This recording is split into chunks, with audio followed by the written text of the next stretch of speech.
आदर जय जिनेन सन्मतिमणि news channel में आपका हार्दिक स्वागत है। पर्युषण पर्व के अवसर पर आज द्वितीय दिवस है। कल क्षमा मार्दव की सरल व्याख्या आपने जानी। आज मार्दव धर्म क्या, क्यों, कैसे, ये समझने का प्रयास करते हैं। आम लोगों के लिए सरल भाषा में बता रही हैं चारू जैन और भाव नृत्य प्रस्तुत कर रही हैं मिशी जैन। आइए उनके साथ हम समझते हैं कि मार्दव धर्म के नुकसान क्या हैं और साथ ही मार्दव धर्म का पालन यदि नहीं किया जाए तो उससे हम क्या क्या खो सकते हैं। आइए। मान महाविष रूप रही नीच गति जगत में, कोमल सुधानूप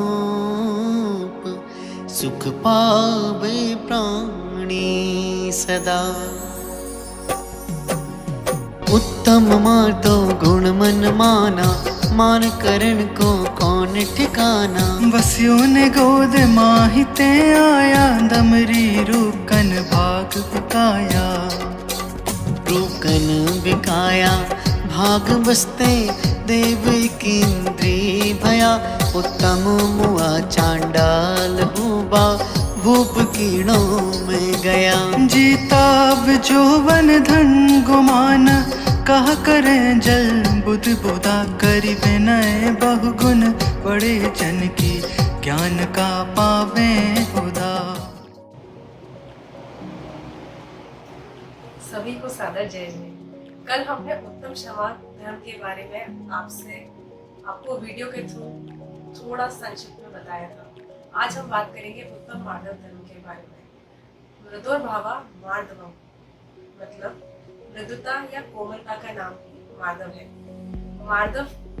मान के कारण व्यक्ति क्या क्या नहीं कर बैठता है, पापक हो बैठता है, मान में क्रोधित हो जाता है।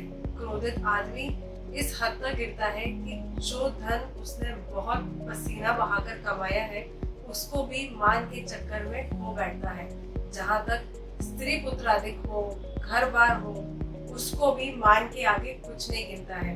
मान में आदमी संतापवान हो जाता है। अपने जैन आगमों में मानी जीवों का वर्णन कुछ इस प्रकार आया है। मान में आदमी अपने को बड़ा और दूसरे को छोटा दिखाता है। अपनी तो खूब बढ़ा चढ़ा के अच्छाइयाँ गिनाता है, दूसरों की निंदा करता है। अपने बारे में तो खूब बताता है कि मैंने ऐसा किया, दूसरों के अवगुणों को गिनाता है।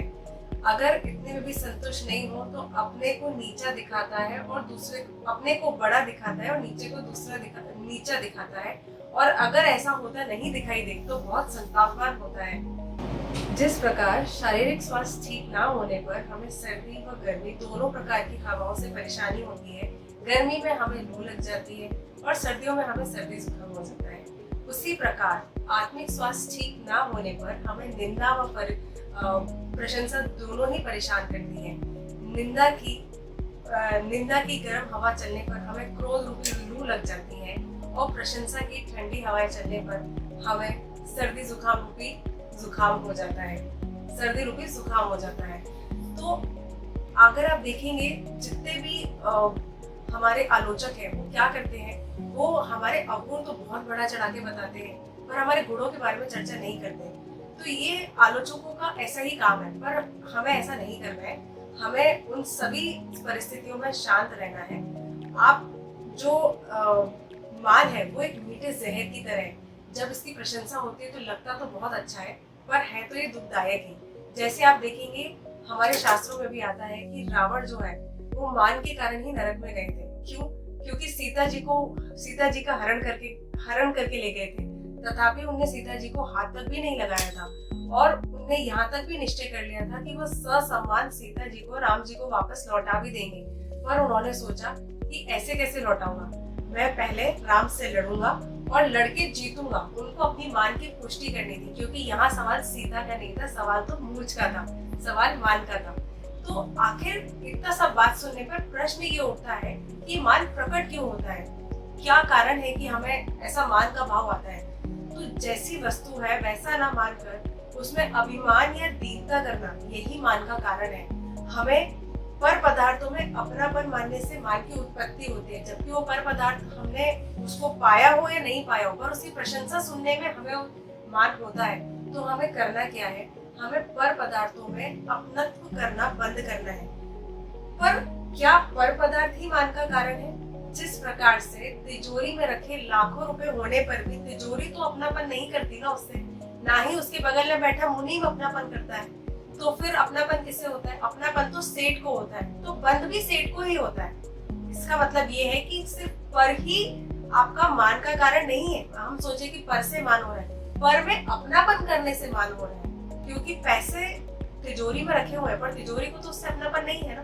तिजोरी को तो मान का वो नहीं, कषाय नहीं हो रही है। कषाय किसको हो रही है? सेठ जी को, जो दूर बैठे हुए हैं। तो हमें करना क्या है? हमें ये करना है, हमें मान कषाय से अगर निर्बंध होना है तो सबसे पहले हम उत्तम मार्दव धर्म की बात करें तो उत्तम मार्दव धर्म प्रकट तब होता है जब हम सम्यक दर्शन पूर्वक इस धर्म की प्राप्ति करें, तो उत्तम मार्दव धर्म की हमें प्राप्ति होती है। तो आपको पर से अपनापन हटाना है, पर पदार्थों से अपनापन हटाकर अपने में लगाना है, वही सच्चा उत्तम मार्दव धर्म है। आशा करती हूँ कि सभी की जिंदगी में, सभी की लाइफ में उत्तम मार्दव धर्म की प्राप्ति हो, और इसी के साथ मैं विराम लेती हूँ। पर आप सन्मतिवाड़ी चैनल को सब्सक्राइब करना नहीं भूलें, क्योंकि अभी तो सिर्फ हम दूसरे धर्म के बारे में बात कर रहे हैं, आगे और भी धर्मों के बारे में बात करेंगे।